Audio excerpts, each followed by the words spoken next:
এরকম ভূতের মতো বসে থাকলে কেন? আর কে কি মাখাবি মাখি নে। এই পুচু দিদাকে একটু কেক মাখা। না মাখাতে হবে না।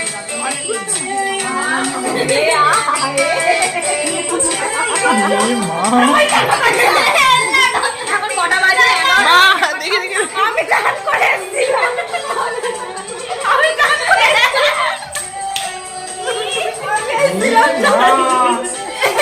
বললো মুখটা চান করে কেন বলো কালকে রাতে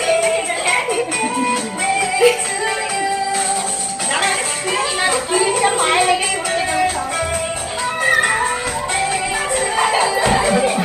ই মা ঘরটা লাঠিতে তাড়া করেছে। মানো মানো কম করে মানো বল লেগে যায় না জানো।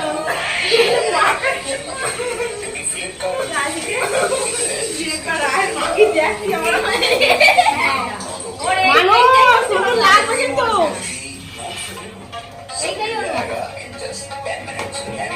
কেকটা পুরো খন্ড খন্ড হয়ে গেল। ভালো